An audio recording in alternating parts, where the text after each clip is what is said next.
how Wile E. Coyote felt, having vaulted over the cliff edge, suspended in midair, aware of what was about to happen, but unable to stop it from happening. This afternoon, the American economy, like our friend Mr. Coyote, is in that spot, in stasis, hovering before a likely plunge. How far or how fast will fall is a matter of some debate, but people involved in shipping, imports, and supply chain planning and economics are making themselves very loud and very clear today that the first dire signs of trouble are already here.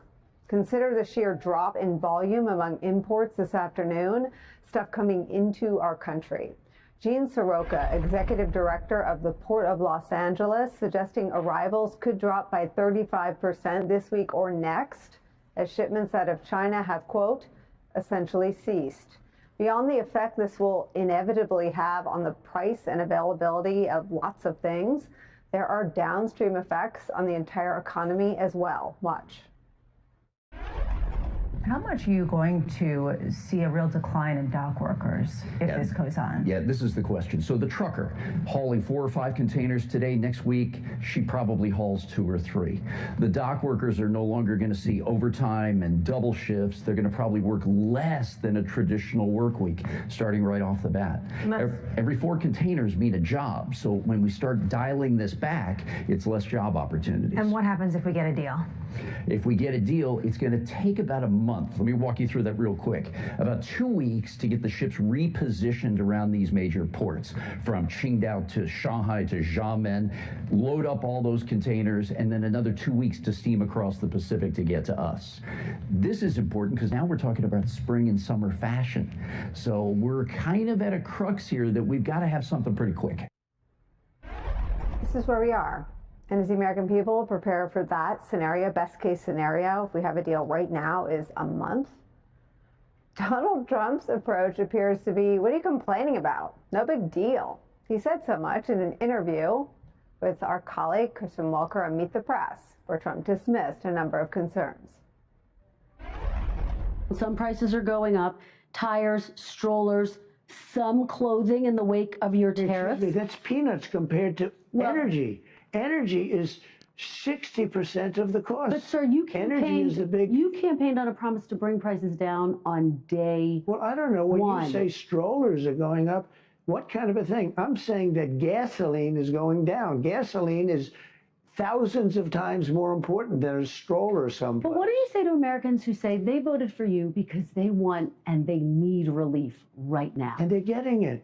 Right now? What about those even mortgage rates? Different items I just Mortgage rates are going down despite the fact that we have a stubborn Fed. You said even dolls could cost a couple bucks more. Maybe they might, but you don't need to have, as I said, $35. You can have 2, 3, 4 and save a lot of money. We don't need to feed the beast.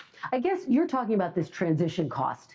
How long should people expect that transition to last, Mr. President? I can't tell you that. I can tell you that we're making a lot of money. We're doing great. Donald Trump's war on toddlers, especially those who want dolls and strollers, continues. It's where we start today. Joining us now is the CEO of the Port of Long Beach, Mario Cordero. Also joining us, former Democratic Senator, MSNBC political analyst Claire McCaskill. And with me at the table, New York Times editorial board member, MSNBC political analyst Mara Gay. Mario, if you could just take me through, I'm from California, I was born in Newport Beach, I'm familiar with Long Beach and how central to the whole country's economy your business is, but just tell the story of what happens there and why it matters. Well, thank you for having me. So, as you are aware, this is the largest container gateway in the United States. So whatever happens here is going to be a reflection on what happens to the country. So what is happening now, after Long Beach being the #1 port in containerized cargo for the first quarter of 2025, we are looking to a 35 or even a 40% reduction. And let me give you a number to support that. This week, ordinarily we would expect 17 vessel calls. Right now, the number looks like 3. So it's more than a 50% reduction. So we've seen the impact we've seen the impact on Wall Street the last several weeks. Now we're going to start seeing the impact on Main Street. Will you be able to sort of have top of mind the sorts of numbers that Gene had, that truckers, dock workers, every 4 containers is a job? Are those numbers the same for you? That's correct. You know, less container volumes, less jobs for the dock workers, less truckers, and overall in the logistics supply chain. And let me ask you the same question that he fielded there. If a deal were had this week, just talk about how quickly that means the economy would bounce back in terms of bringing things here, unloading them, and putting them back onto store shelves for Americans. Well, we are in this globalized supply chain, so it's going to take a few weeks to bounce back. I mean, the good news is there appears to be conciliatory tones, both with regard to Washington and Beijing. So for now, we are now seeing that imports are being held in China.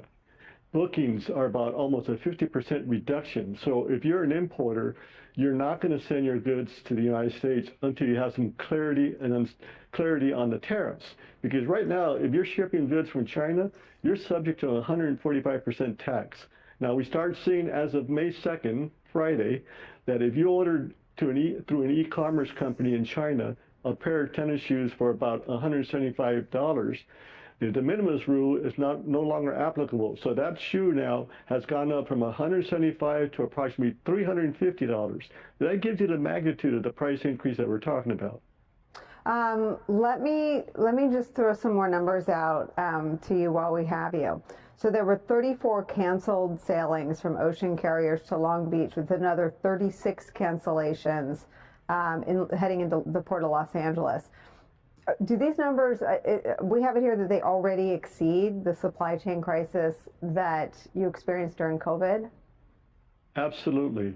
You know, between the two ports at this complex, we've had 70 canceled sailings, and that number exceeds the worst scenario in the COVID crisis.